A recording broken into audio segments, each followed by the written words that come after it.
Saudara-saudari, marilah kita mendengarkan renungan dengan judul Damai atau Pertentangan,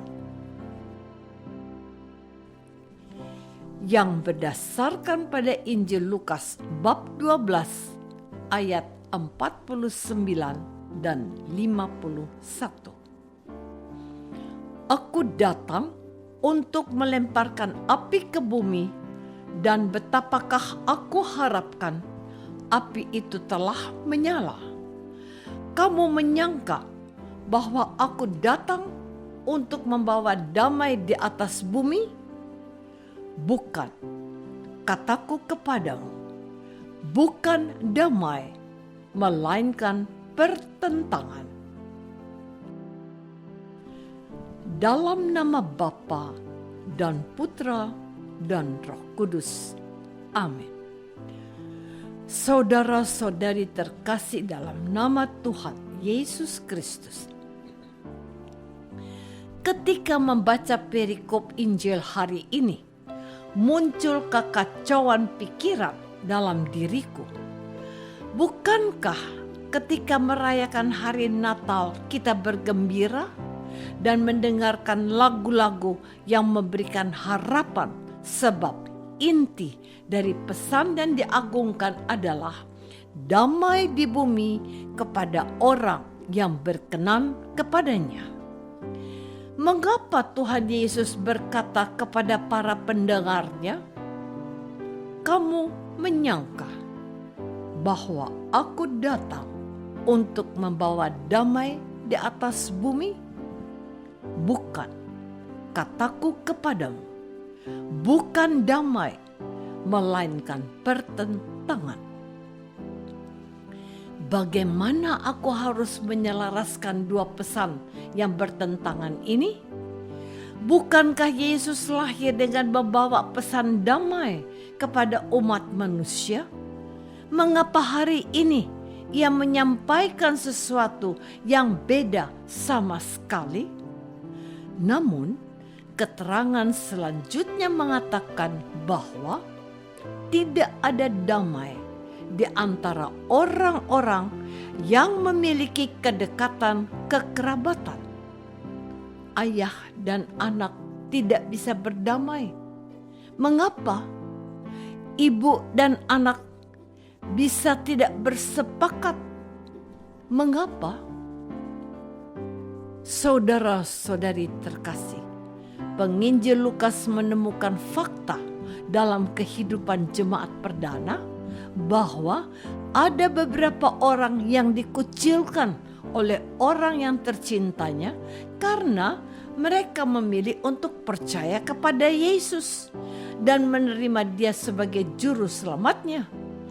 Mereka memilih untuk menjadi orang-orang yang percaya kepada Yesus, sekalipun orang tercintanya tidak setuju, bahkan mengancam untuk tidak mengakuinya lagi sebagai bagian atau anggota keluarganya.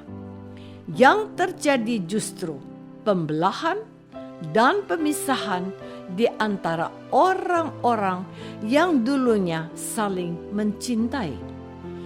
Ada perasaan yang tidak nyaman dan tidak bisa diterima oleh orang-orang tercintanya karena mereka memutuskan untuk percaya kepada Yesus.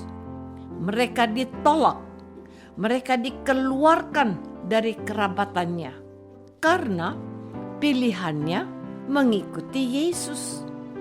Itulah yang mau dikatakan penginjil Lukas kepada orang-orang baru yang memutuskan untuk bergabung dengan kelompok kecil yang mempercayakan diri mereka kepada Yesus Kristus.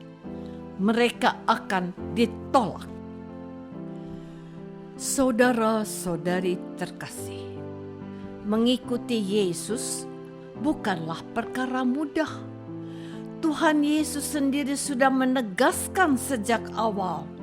Firman-Nya, "Barang siapa mau mengikuti aku, ia harus menyangkal dirinya, memikul salibnya, dan mengikuti Aku.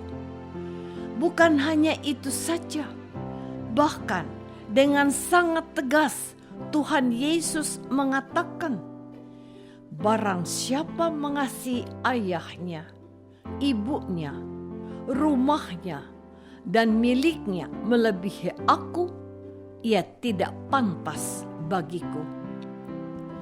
Harus dibedakan bahwa Tuhan Yesus datang ke dunia ini betul-betul untuk menghadirkan damai yang dari Bapaknya, yaitu bahwa Dia menghendaki tidak seorang pun dari anak-anak ini binasa, melainkan beroleh hidup yang kekal.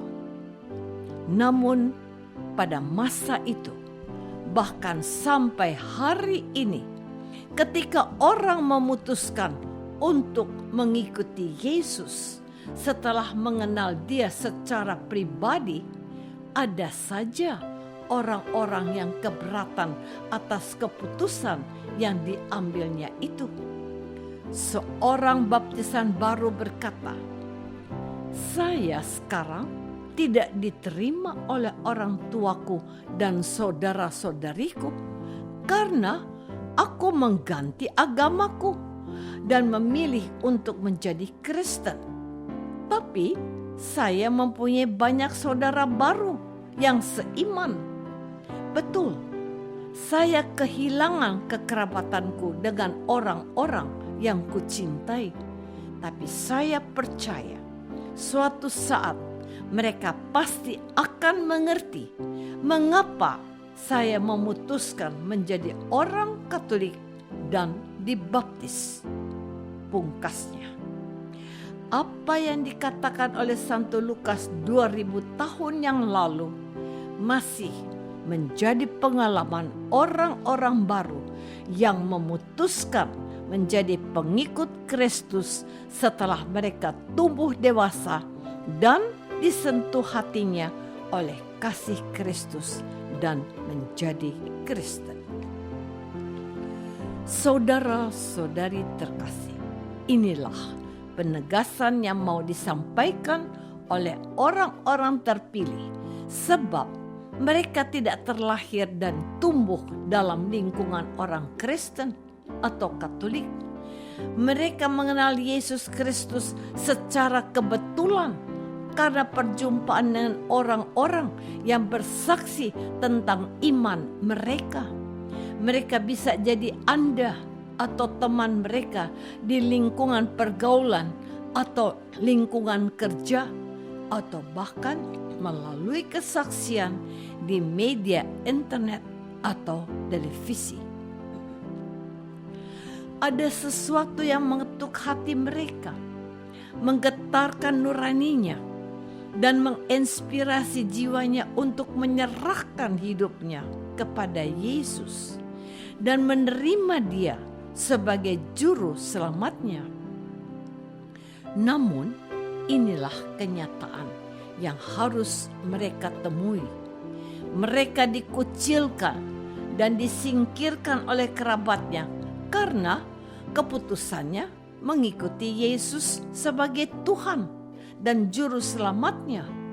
Pengalaman ini tidak hanya menjadi pengalaman mereka saja. Kita pun terkadang mendapat perlakuan seperti mereka karena kita Kristen dan mengakui Yesus sebagai Tuhan dan juru selamat kita. Jadi, kamu menyangka bahwa aku datang untuk membawa damai di atas bumi?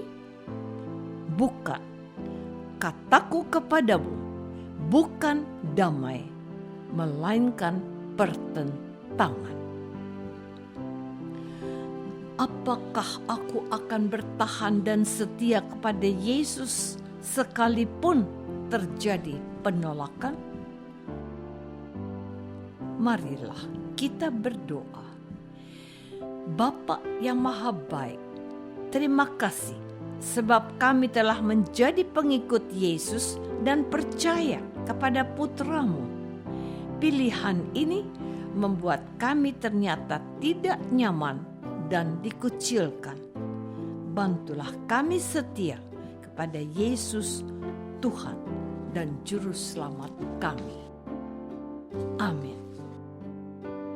Semoga kita semua selalu dinaungi dan dibimbing oleh berkat Allah yang Maha Kuasa, dalam nama Bapa dan Putra dan Roh Kudus. Amin.